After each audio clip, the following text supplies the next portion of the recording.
Students, welcome back to this channel. I am Raju Sher. Students, আজকে আমরা শিখব parts of speech কাকে বলে বা পার্টস অফ স্পিচ কত প্রকার। তো পার্টস অফ স্পিচ কত প্রকার অবশ্যই আমাদের জানার আগে জেনে নিতে হবে পার্টস অফ স্পিচ কাকে বলে। তো প্রথমত আমরা শিখে নিই পার্টস অফ স্পিচ কাকে বলে, তারপর আমরা শিখব পার্টস অফ স্পিচ কত প্রকার, প্রত্যেকটার এক্সাম্পল বা সংখ্যাগুলো আমরা শিখব। তো আমরা আজকের ভিডিওতে শুধু শিখব যে পার্টস অফ স্পিচ কাকে বলে।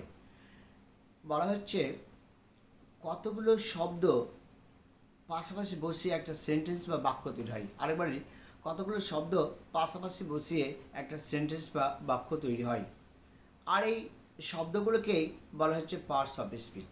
আরেকবার, কতগুলো শব্দ পাশাপাশি বসিয়ে একটা সেন্টেন্স বা বাক্য তৈরি হয়, আর এই ওয়ার্ডগুলোকেই বলা হচ্ছে পার্টস অফ স্পিচ। এবার আমরা পার্টস অফ স্পিচ কাকে বলে আমরা সংজ্ঞাটা পেয়ে গেলাম। নেক্সটে আমরা দেখব পার্টস অফ স্পিচ কত প্রকার। অবশ্যই বলে রাখি পার্টস অফ স্পিচ 8 প্রকার। আরেকবার বলি পার্টস অফ স্পিচ 8 প্রকার। প্রত্যেকটার একটা করে এক্সাম্পল, ডেফিনেশন নেক্সট ভিডিওতে পুরো ডিসকাস করা হবে বা পুরো আলোচনা করা হবে। আজকে শুধুমাত্র আমরা শিখলাম পার্টস অফ স্পিচ কাকে বলে।